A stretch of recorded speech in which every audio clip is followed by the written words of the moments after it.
Well, we've been in existence for a year.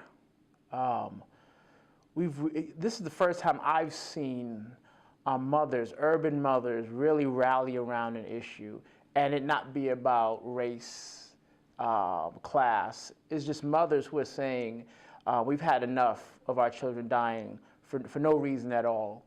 And we're tired of people talking about it and the rhetoric about it and the other nonprofits and politicians who just use it as a stage. This is the first time where I've seen mothers come together and really advocate, march, press the issue, and really bring people together and give mothers a voice.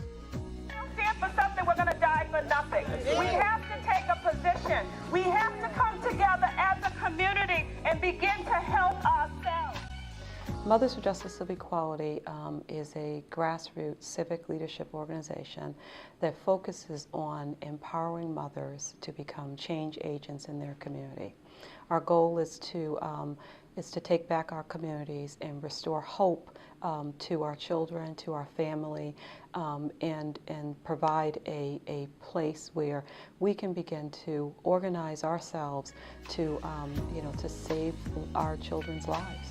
We believe that our children's lives are not valued at the same level as other children from other communities, and we aim to demonstrate that our children's lives are very important to us, that they are our commodities, and we are going to do whatever is necessary to provide them with a safe and nurturing environment where they can grow. I became involved with MJE. My son, Aaron J. Warren, was murdered on the streets of Boston on June 26, 2011. My son left my home on June 26 at 9 o'clock in the evening. And my famous last words to my children are always, be safe out there. Oh, Mommy, I'm coming right back. The next phone call I received was from Boston Medical Center telling me that do I have a son, Aaron Warren? And when I replied yes, could you please come to Boston Medical because he's been shot. My son and I got my brother to take us down to Boston Medical Center, and we found out that my son was dead.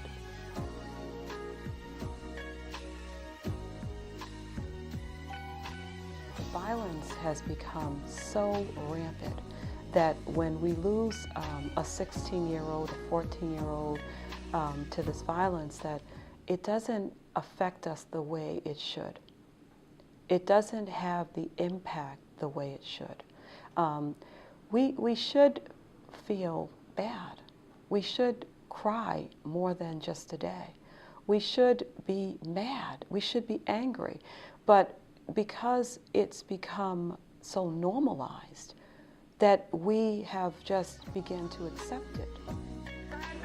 As a man of the community, I'm letting you know I fear nobody. Just to know that my baby son took a bullet to his head for no reason at all,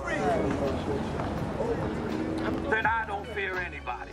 I was very frustrated, didn't know where to challenge my anger, and my therapist told me about Mothers for Justice and Equality, and I went to a meeting last month, and I came out of there with such warmth. The people were so wonderful, they accepted me, and I felt like I had a newfound family. Mothers for Justice of Equality, we are mothers, and our aim is to end violence. But we've realized that we need our fathers as well. We need our men in our community to take a position, as we have, that it's not okay. Our sons and daughters and grandchildren are dependent on us to speak up to make a difference. Mothers for Justice and Equality has a section of brothers who work with them, who work with us, who build with us.